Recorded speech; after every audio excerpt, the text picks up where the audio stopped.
little buddy. Oh, hi. Hello. Oh, he's so scared. We have groundhogs everywhere here. I love those so much.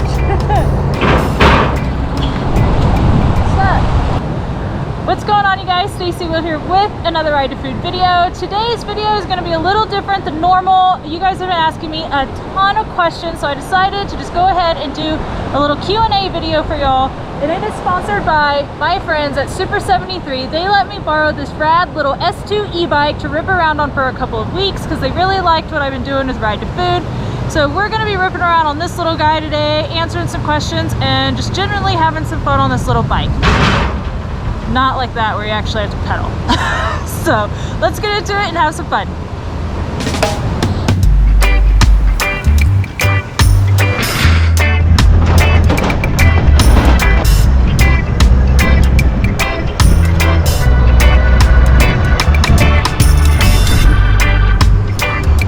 First question. So D1 asked, what travel plans do I have for this year? So basically, I have been traveling a bunch all of 2020, which I know is not what most people did in 2020, but it's how I was able to stay mentally sane, to be fully transparent. So this year, I'm actually planning on staying around Colorado a bunch. We have a very short riding season in the mountains here. The good mountain passes don't even open until like the end of May, early June. So I'm planning to stay around here for the most part from June to probably October so I can see the aspens. And then I will do some winter rides and do some fly in, fly out adventures in some warmer states like Florida, Texas, you know, the warm places, not like here where it's 42 degrees at the moment. So I don't know if y'all can see it, but there's little dirt trails all through here, and we're gonna rip those on the way back. So let's check out another question. What's question number 2? We just started this and I already don't know what my questions are. I have one for y'all since I'm trying to open my phone. Y'all always ask me to do vlogs like this, and this is exactly why I don't do vlogs like this, because writing and talking is not my specialty. But let's see. Okay, so Jesse Bowen wants to know, what is my favorite style of food and what is your go-to comfort food? Mexican food, hands down, is my absolutely favorite food. Oh, I love Mexican food. I grew up in Houston, Texas. Tex-Mex is probably like in my blood at this point. I think I literally live on tacos. Comfort food though, oh man, I love me some mac and cheese, but when I think comfort food, it's like what I want to eat when I'm hungover. And it's actually pho. I love pho or ramen. I really like ramen. Even 10-cent ramen noodle packets are totally fine with me, but real Japanese ramen, oh, I love it so much. But yeah, tacos, anything with cheese. Actually, okay, let's clarify that statement. Not anything with cheese, because I actually don't really like pizza. I know that's really weird, but pizza is probably the last thing I think of when I crave cheese. I'm from Texas. We like Tex-Mex. Don't shoot the messenger, but here we are.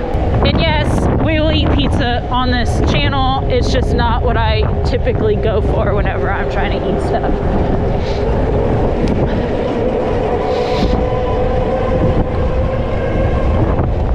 Alright, I am freezing, y'all. It is, I wore leather gloves today on a Super73 e-bike, and I am just so freaking cold right now.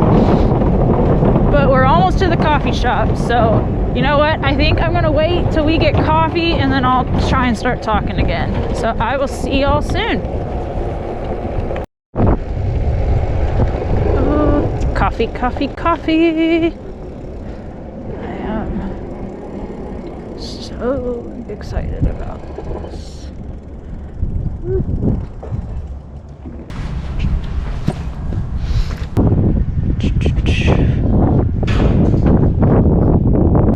So I'm gonna do a medium white mocha. And then, are you able to add like espresso shots to that? Yeah. cool. Oh, Well, it comes with 2 already. We'll do 1 extra. Okay. High octane for me. So 3 shots total. Do you want whipped cream on this? Sure. And whole milk's okay? That's totally fine. Okay. And then, you know what? Let's do a sausage, egg, and cheese Sammy too. Thank you. Yeah. Turn on chocolate first. I love warm coffee when it's 40-something degrees outside. Normally I would get iced coffee like my girl Jess, her 2 wheels, but it is so cold right now. All I want is to be warm. Honestly, I could drink 3 of these right now. That's delicious. Whew. All right. I swear I'm not as miserable as I look. It's just cold and I like to be warm. I would much rather sweat than shiver. Got me 3 shots of espresso in this little guy here, and I got myself a little panini of sorts. And we are at the same coffee shop that we were at in the last video, Nixon's. It's right here on the Platte River. They have a couple locations in Denver. Honestly, I had never been here until I had one of those matcha drinks on my way up into town for those tacos the other day. But it's so cold, I figured this would be a solid spot to warm up with some coffee. So let's get back into your questions. Sorry for the runny nose, y'all. I did not think it was going to be this cold. I am doing a great job here. Let's see. CC asks, do you listen to music when you ride? If so, what bands or type of music do you prefer when riding? So I normally listen to like punk rock, hardcore, metal. Like that's the kind of music I really enjoy listening to. But not when I'm riding, unless I'm in the city, actually. If I'm in the city, I do enjoy listening to that music. It makes me very alert. But when I'm out on the open road, I listen to one of 2 things. I either listen to pop country or outlaw country, which I know are very different genres, but I love it. I love pop country. I think Luke Combs is like my top artist on my Spotify playlist. I have a road trip playlist and a pop country playlist, but yeah, love Luke Combs. And I also love Waylon Jennings. I listen to a ton of Waylon while I'm riding. And if I'm not listening to that, I'm probably listening to some like mainstream hip hop or gangster rap or something. For some reason in my mind when I'm riding, I like to feel like I'm at the club having a good time. And so yeah, there's a lot of heavy bass going on in my speakers a lot of the time. Or pop country, you know, whatever. Some of y'all are gonna judge me for that one, but that's okay. I am not ashamed for my music choices at all. All right, so Big Roy says, your videos are amazing. How long does it usually take you to edit and post after you shoot? I really like this question because there are some people who think that video editing takes 5 minutes. I really wish that was the case. So my videos, depending on what I'm shooting, take anywhere from 1 day to shoot to 3 or 4 days. Let's take Yellowstone, for example, because that is a video mini series that I just put out. That was a 9-day trip and I put out 3 videos, and originally it was only going to be one big Yellowstone video. I wasn't even going to include the trip there or include the trip home. I was just going to leave all that out, and then I said, you know what, I'll film a little bit and I'll wing it and make it work. So that was 9 days, and then it was only 3 videos. Each video took me probably 20 hours to edit, if I had to guess. Now, a lot of y'all know I use a 360 camera when I ride. That adds a solid, I don't know, we'll call it 4 hours of editing the footage and putting keyframes in so that it turns around and looks how I want it to look. So yes, it is a lot of work. This question could go on forever, so hopefully that was a good enough answer to start. And of course, I know I'm gonna get asked it again, so we will go into that question more in depth at a later date. Oh, Panini. I didn't really need to get this, but it wouldn't be a Ride to Food episode unless I had more than just liquid, I guess, right? I don't really consider coffee a meal, so. That's a good sandwich. Nixon's Coffee House makes a good breakfast, Sammy. All right, back on the bike, and now we gotta go take some packages to the post office. Let's see, where did we leave off here? Ebon, I'm really sorry if I said your name wrong, wants to know, how many states have you traveled to on your bike, and what is the longest trip you've taken? So for those who don't know, I've been riding motorcycles for 10 years. I average about 20,000, 25,000 miles a year on my bikes. I have traveled to so many different states. Honestly, y'all, I've never counted. I don't have a little map that I draw and color in every time I get to a new state. By the way, I'm pedaling right now, and then I can do that, and we're going places. Anyway, so yeah, I don't count the states as I go to them. I just rip. The longest trip I've ever done, man, that's a hard one. There was a time in my life where I was homeless, basically, and I just lived on my Dyna. I lived on my Dyna for about 3 months one summer, and I mean, I traveled everywhere on the thing. So I know I'm not really answering the question, but hopefully I'm giving you a little bit of insight into kind of what I've done. I think this question needs to just be its own video and have me like tell y'all a couple different stories from the road of places I've been and things I've seen. I've always planned on writing a book at some point, like Chicken Noodle Soup style, with just gnarly stories from motorcycle campouts and the road and things I've seen and done. I think it would be really fun. But yeah, I don't know exactly. I don't know what my longest ride is. I'm sorry. If you guys are still watching this video at this point, honestly, thank you, because I really don't feel like I'm doing a very good job talking and writing, which is why I really don't like doing this when I'm on my motorcycle. But to each their own. To those moto vloggers who really like doing this and it makes them happy, that's super cool, and I support that. It's just not my thing. Man, I tell you what, I'm in class 4 mode on this bike right now, y'all, and it is way faster than when it's in the other mode. Class 2, where it maxes out at 20 miles an hour, I'm going way faster. I'm going almost 30 already. 30 miles an hour right there. And I got an intersection, so I gotta stop. All right. I think one more block and we'll be at the post office. This is really fun, y'all. I'm really sad I have to get this bike back because I'm having so much fun doing this. I think in the summertime, this would be such a fun way to like commute up into downtown Littleton and just enjoy the summer weather. Let's see. My GoPro's starting to wiggle. Oop. All right.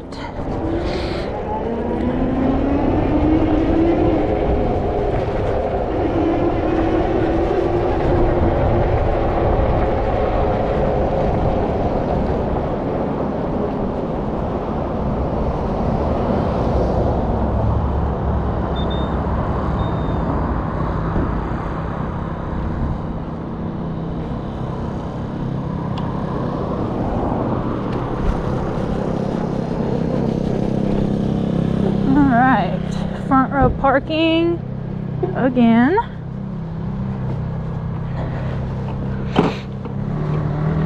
All right, you guys, as always, thank y'all for grabbing stuff off the Ride to Food merch store. This helps me stay on the road creating these videos. I would love to say that YouTube monetization pays all my bills, but it doesn't. So if you ever want to support the channel further than just watching a video, shop.ridetofood.com is the place to do that. Also, ridetofood.com can get you there too, and I have all kinds of blogs about destinations, travel advice, all that good stuff. Let me go drop these off, and then we'll go get to scooting.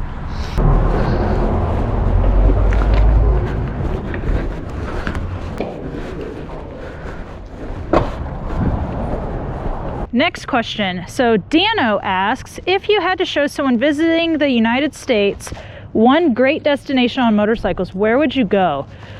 Oh God, the anxiety is instant. We live in such a beautiful country with so much cool stuff to see, so many different geographies, and that's just such a hard question. I love the Southwest. I think the Southwest is so versatile. You have the Rocky Mountains and the high pines. You know what, let's just take a quick little scoot down Littleton Main Street here, and you can see my cute little downtown that's full of little snacks.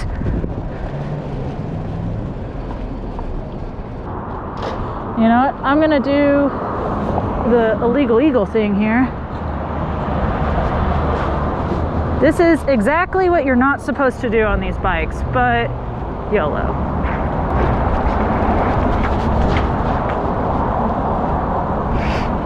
Welcome to downtown Littleton, everyone. There's all kinds of good food down here. Oh yeah, and let's answer the question about where we're gonna take someone in the US. So I really think that, like I said, the US is just such a versatile continent, but the Southwest rules. It's my favorite area. I've been to the East, I've seen the Smokies, I grew up on the Gulf Coast.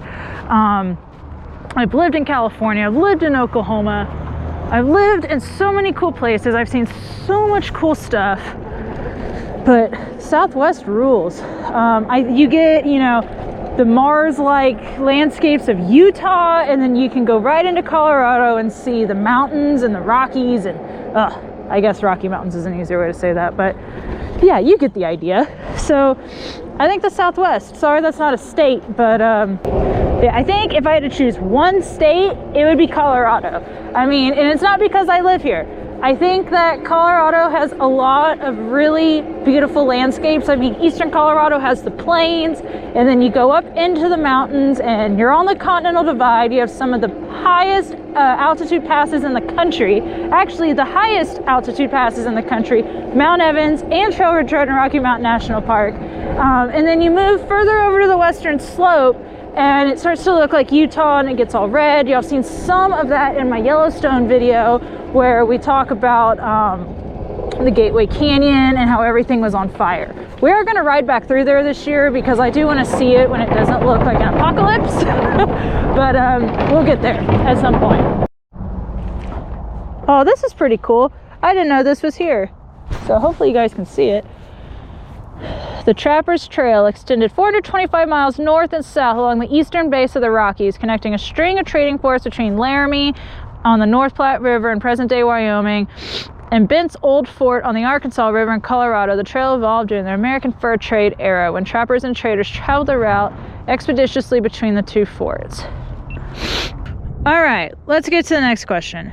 Dave, let's see here.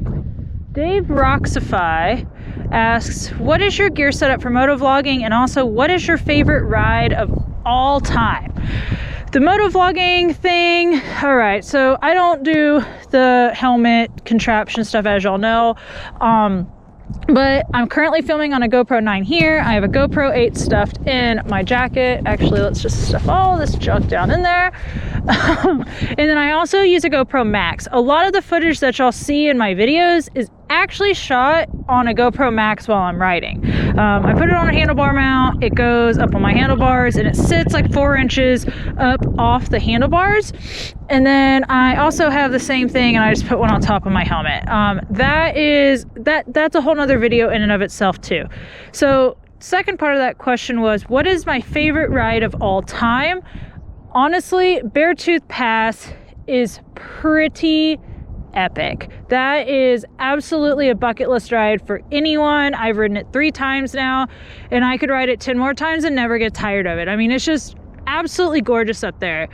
I really like twisty roads, as y'all can tell. But yeah, I think Beartooth. I think that's the easiest way to answer that without going on a full tangent of all these other cool roads I've ridden. So next question. And Jeff Johnson asks, have you considered a bagger for your trips? So that answer is absolutely. I would love to buy a road glide. I really would. I don't have the money. I am an average human being. And I am broke. I should say average millennial because I feel like we're all poor. But I'm really hoping that as this channel grows and my monetization revenue does pick up, just full transparency here, that I can use this YouTube money to buy myself another motorcycle. My Dyna has 90,000 miles on it. I'm the only original owner. It had 3 miles on it when it got delivered to my house. And yeah, I'm just trying to ride my Dyna as long as I can. I had a goal. I had a goal to be debt-free by 30. I am 30 now, and I am not debt-free thanks to the pandemic. I suffered financial losses just like a lot of people did last year. So I'm really hoping that by 31, I have a road glide in my garage. But I should just stop talking right now. However, I want to go on record and also say that I've done a lot of miles, obviously 90,000 on my Dyna. My Sportster doesn't have an odometer, but I know there's about 40 to 50,000 on that bike. And that bike is not comfortable, but I've toured on it and it gets 70 miles to a tank, and I've done plenty of miles on that bike. And before those two bikes, I had another Sportster that had drag bars and forward controls on it that I also toured on. I rode it from Austin to Mexico and back. So yeah. I definitely think I've done the miles at this point to deserve a road glide. Will I do a walk around video of my bike and my video setup? That is from John Rivera. Yes, I will.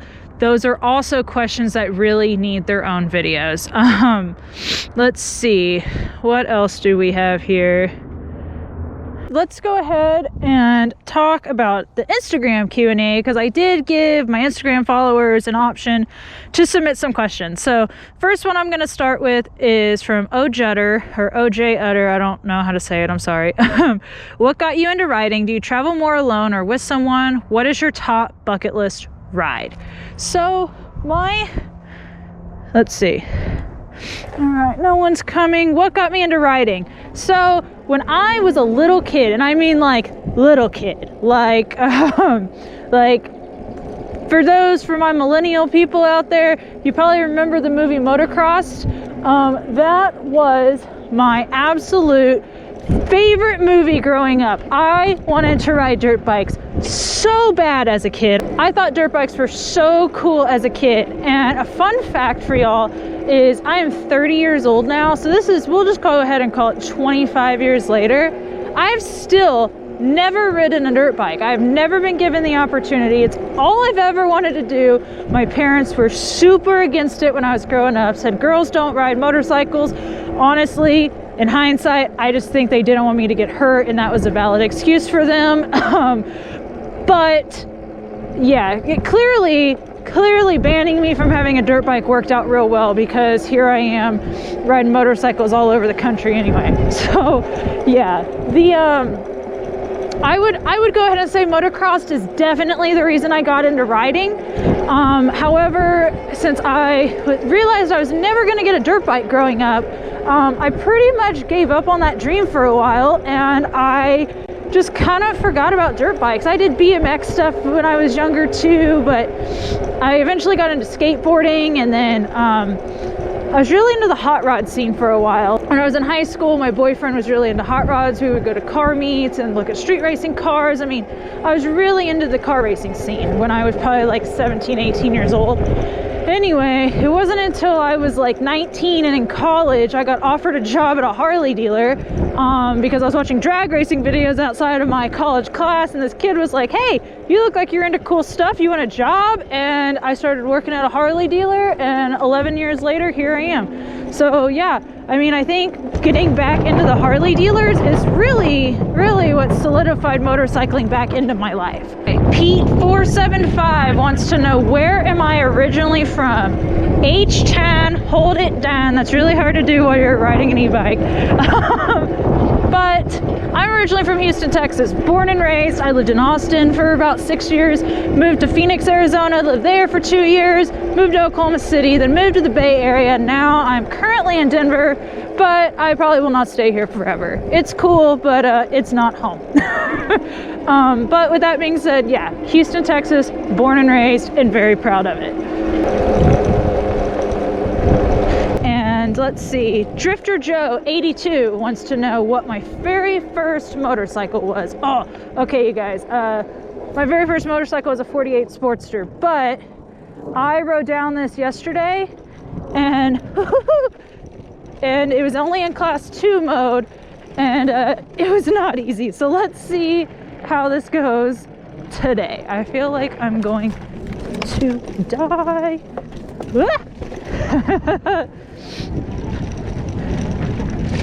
All right, so this thing might not survive.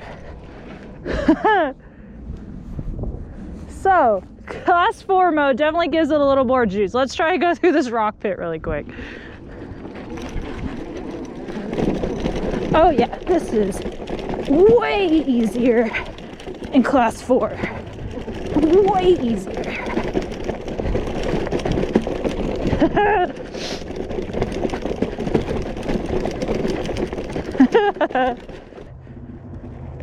Hey, no bikes back here, please.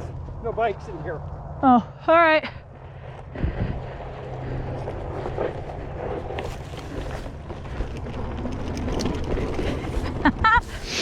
Oh.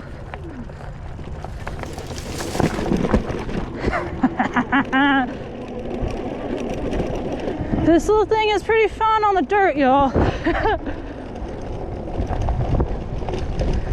Alright, and whoop. Alright. Before we piss off another baby boomer, let's get back on the trail here. Sandlot 91 wants to know what my favorite part about living in Texas is, or was, since I'm not technically there at this very moment in time. Dude, honestly, the food. Texas has so much good food. Phoenix, Arizona also has really good food. It's a good runner-up. But I would definitely say that the food in Texas is some of the best you can find in the country. There's just so much. Like I grew up in Houston, and there's just so much good food in Houston. I mean, it is a melting pot of culture. So you can find any kind of culinary piece of art your little heart or stomach desires. All right, down the hole we go. Yeah, baby.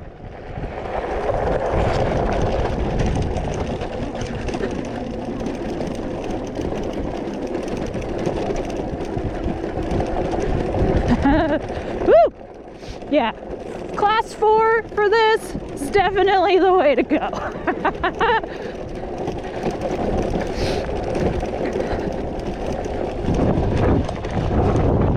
right, and this is where, all right, so we attempted this the other day and it did not go well. Let's try it again in 4-wheel squeal. So this is all uphill.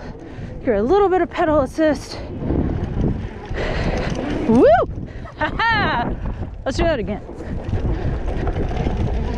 All right, I want to see if I can get up it. Let's see if I can get this thing to go back up that hill.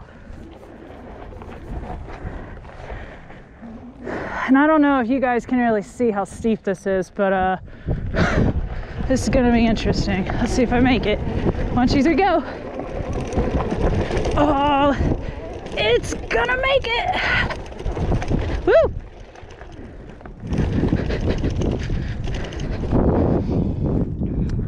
There's a lot of questions, guys. Like, I wish I could answer all these, but we'd be here for 2 hours. How hard is it to film yourself riding and adventuring? It is very hard. Honestly, I think this motovlogging thing's harder to keep a train of thought while I'm focused on the road. You know, I always get people in my comments telling me how I'm not safe while I'm riding because I'm holding the camera. Let me tell you something. Talking and trying to have a conversation with y'all while I'm operating a vehicle is way more dangerous. Like, it completely takes my attention off the road because I'm trying to hold a conversation. It's just not for me. And if it is your thing, that's cool. But yeah, it is, this motovlogging, talking and riding thing ain't for me. That's why I'm sitting still right now and I can talk better.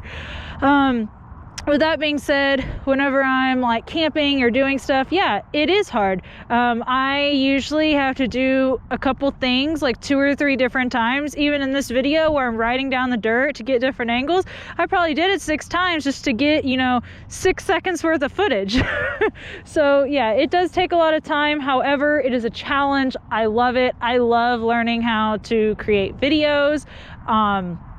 But it is very time consuming. And again, you guys wondering why I'm always riding alone?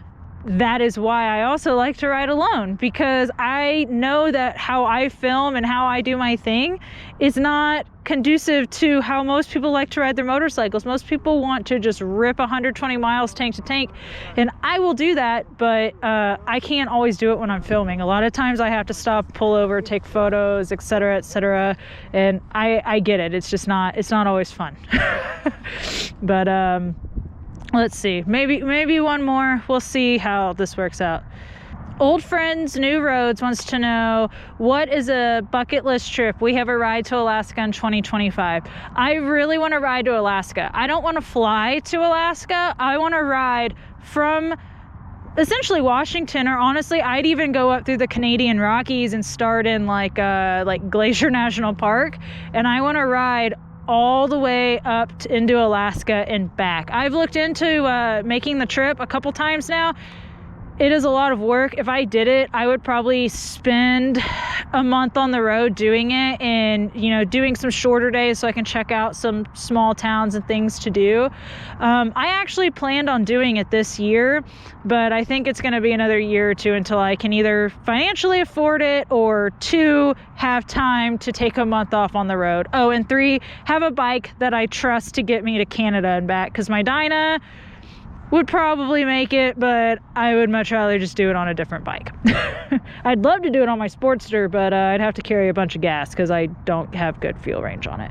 God, there's some really good questions in here, y'all. This is so hard because I want to answer all of them, and I feel like this is already going to be a 30-minute video, and I honestly will be impressed if y'all watch 5 minutes of it. So Two Wheels to Survive asks, what does the next level of RTF look like to you, or is it in its final form? My buddy Joe Preston also asked, where's Ride to Food going to be in 5 to 10 years? And I like these questions because we're just getting started. I have big plans for Ride to Food. I am currently private labeling and producing my own products right now, which will be available this summer. So stay tuned for the Ride to Food shop to have some really big, cool updates for you guys.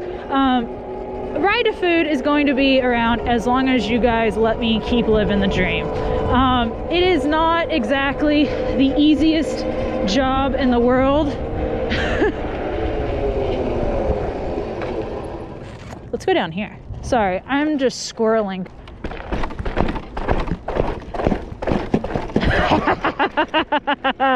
Oh man, that was hilarious. I don't think I was supposed to do that. Oh.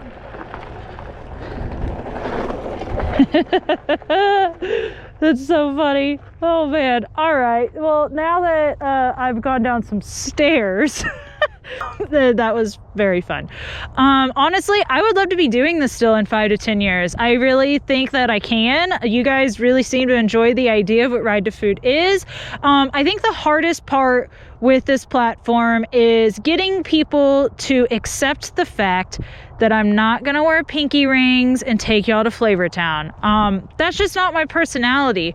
A lot of people, when I started this brand, thought that I was gonna have this random personality they've never seen before and just be this super foodie dork. And like, first off, yes, I am a dork. But also, I'm not like that kind of nerdy foodie dork. Like, in a sense, I want to normalize food and normalize like being stoked on going to eat somewhere, because I feel like in the social media land, you get your foodies, and then you get your if you take photos of food, I'm gonna mute you kind of people. And it's like, dude, food's a necessity of life. It's good. Everyone likes to eat, or at least most people like to eat, unless you have an eating disorder. But yeah, it's just like, I just want to have fun, and food is all a part of the adventure. Anyway, I will get off that tangent because we can go real far down that rabbit hole too. But yeah, I think that for the most part, I really just want to be able to keep living the dream for as long as possible. I want Ride to Food to go international. I want to be able to go ride motorcycles in other countries. I've never been to Canada. The only international travel I've done is into Mexico. So I would love to do an entire like summer in Europe. I think that would be so rad. I really want to go to Australia. I just love learning about culture and cuisine and history, and those are all things that we're going to see on this channel moving forward. And there's so much to do in the United States. I could spend a summer in every single state, so that'd be 50 years, and I would never be able to cover everything. There's just so much cool stuff to see and do everywhere. But yeah, I think international travel would be rad. And I do have a lot of international followers on this YouTube channel as well as on Instagram. So I'd love to come showcase other countries. And that's kind of like a 2-year plan for me right now. But yeah, Ride to Food ain't going down. Ride to Food's only going up. But I really couldn't do this without you guys. So again, thank you for letting me live out my little dream over here.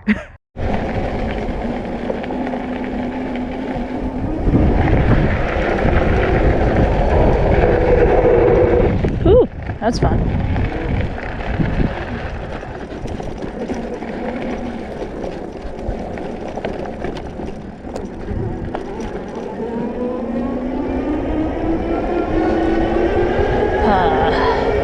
This is a great reason to live here. I mean, just look at it. It is so dang pretty here. I am so lucky that I can call this home. Now, if I was going to get to keep this bike, I would absolutely turn it into a beach cruiser. I think that if this bike had like a separate hidden identity, it would have like little mini apes, it would have like a perfect little banana seat. I think that's what it actually is meant to be for. I think, like, especially in the summertime, just cruising on the bicycle paths, like going and grabbing ice cream or going over to the lake to go swimming, that's where I see me personally utilizing this thing a bunch. Even in like the downtown city area, like the Platte River where we were yesterday, I think it would be perfect to just sit and cruise like you're on an old school beach cruiser, you know? So if Super73 decides that they want to let me customize one of these, I think we're going to build a beach cruiser. Now, if I was going to build an even fancier model that has like rear suspension, we'd probably turn it into a little dirt ripper for sure. But this model specifically, the S2, I think this bike would be awesome as a little cruiser. Alright, I think I've answered enough questions on this video. If you made it this far, thank you so much for watching. Hope you enjoyed it. I have had such a blast riding the Super73 the last few days. But I'm going to go home and go through all this footage. Like I said, I've never done one of these Q&As before, the typical moto vlogging thing. So I filmed a lot. So we'll see how long this video ends up being. But thanks for watching, and I will see y'all on the ride. Later, y'all. I just keep hitting my helmet.